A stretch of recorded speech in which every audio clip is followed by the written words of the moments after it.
یا ہر سال یہ عبادت کا مہینہ جب آتا ہے تو اس کو صرف ایک رسم عبادت سمجھ کر نہ سیلیبریٹ کرنے والے ہوں، بلکہ اس مہینے کی ایک ایک گھڑی اور ایک ایک لمحہ جو ہے وہ اللہ تعالیٰ نے ہمارے لیے باعث رحمت بنایا ہے. بے شک. اور اس کی خوشخبری ہمیں پیارے نبی صلی اللہ علیہ وسلم کی احادیث سے بھی ملتی ہے.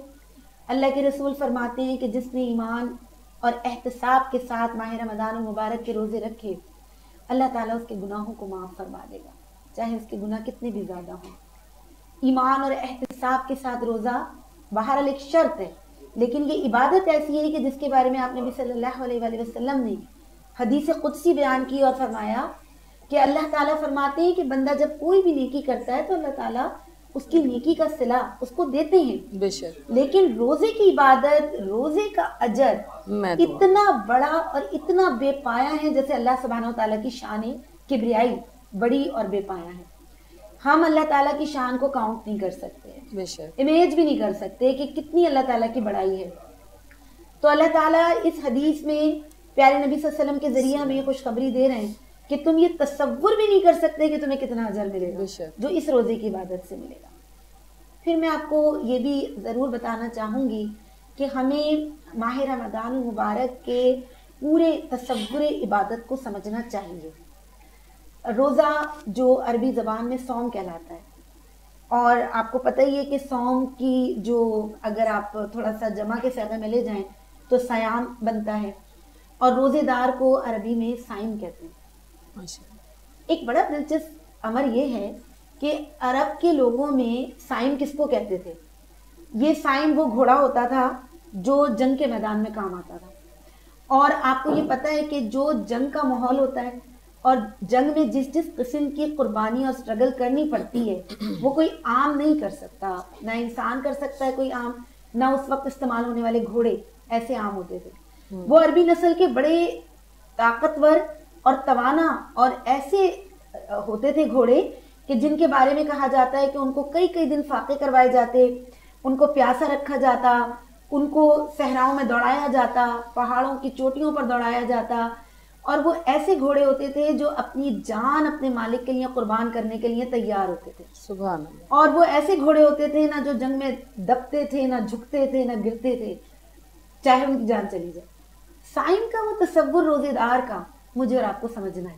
اللہ تعالیٰ نے اگر ایک روزے دار کی عبادت کو پسند فرمایا تو اس کے ساتھ اصل میں شرط یہی ہے وفاداری کی اپنے مالک کے ساتھ. ہم صرف روزہ رکھ کے بھوک اور پیاس کوئی برداشت کرنے والے نہ ہوں، بلکہ ہم اس بات کو سمجھیں کہ اصل میں اللہ تعالیٰ کو میری وفاداری مطلوب ہے، اللہ تعالیٰ کو میرا اخلاص مطلوب ہے. یہ جو لعلکم تتقون کی شرط لگائی گئی یہ یہی چیز ہے. تقوی کیا ہے؟ کوئی ڈریس کوڈ تو نہیں ہے جو میں اور آپ پہن لیں. تقوی ہے ہونا، اللہ کے نبی نے فرمایا تقوی دل میں ہے. اس کا مطلب ہے دل کی وہ کیفیت کہ چاہے مجھے اپنے رب کے لیے بھوک برداشت کرنی پڑے، پیاس برداشت کرنی پڑے، بڑی سے بڑی کوئی ترغیب، کوئی گناہ مجھے اٹریکٹ کرے، دنیا کی کوئی خوبصورتی میرے سامنے آ جائے، لیکن میرا تو روزہ ہے، اپنے رب کے لیے روزہ. تو یہ ماہ رمضان المبارک کی فضیلت اور اس کا جو تصوری عبادت اسلام میں ہے. پھر بے شمار خوشخبریاں ہیں. ہمارے پاس وقت ظاہر ہے کہ کم ہے، ورنہ آپ احادیث کا مطالعہ کریں تو ایک جگہ اللہ کے نبی کی خوشخبری ہے کہ روزے داروں کے لیے اللہ تعالیٰ نے جنت میں خاص دروازہ رکھا ہے، باب الریان. بہت سارے نیکی کرنے والے جنت میں جائیں گے، لیکن روزے دار اس باب الریان سے گزرے گا اور فرشتے اس کی سلامتی اور استقبال کے لیے موجود ہوں گے. روزے دار کی دعا رد نہیں ہوتی. وہ افطار سے قبل جو دعا مانگتا ہے اللہ تعالیٰ اس کو قبول فرماتے ہیں، اللہ کا وعدہ ہے. پھر روزے دار جو بھوک اور پیاس برداشت کر رہا ہے، اس بھوک اور پیاس کی شدت کو اور تکلیف کو برداشت کرنے پر جو اجر اللہ تعالیٰ نے رکھا ہے وہ بھی ایک بہت بڑی خوشخبری ہے ہمارے لیے. تو ماہ رمضان المبارک کے حوالے سے ایک یہ بات اہم لگتی ہے.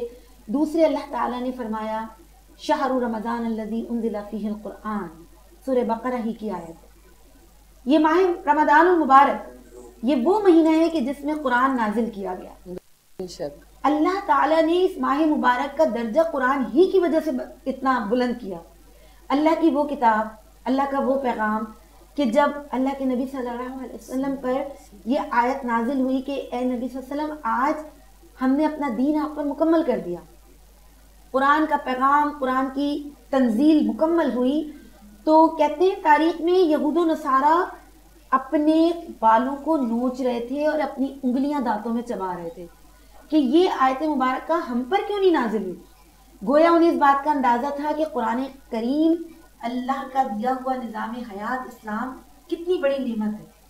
تو ماہ مبارک وہ مہینہ ہے جس میں اللہ تعالیٰ کی کتاب ہم سب کی زندگیوں کے لیے پورا ایک نظام حیات لے کر آئی۔ تو اس سے اندازہ ہم کر سکتے ہیں کہ اس رمضان المبارک کی کتنی اہمیت اور فضیلت۔ ناظرین، ہم اپنی گفتگو کا آغاز جو ہے وہ کر چکے ہیں۔ اس کے بعد ہم اپنی دوسری مہمان کو تھوڑا سا وقت دیں گے تاکہ وہ بھی اس مبارک مہینے کے مطابق جو ہے اپنی خیالات کا اظہار کر سکیں۔ ملتے ہیں ایک چھوٹی سی بریک کے بعد۔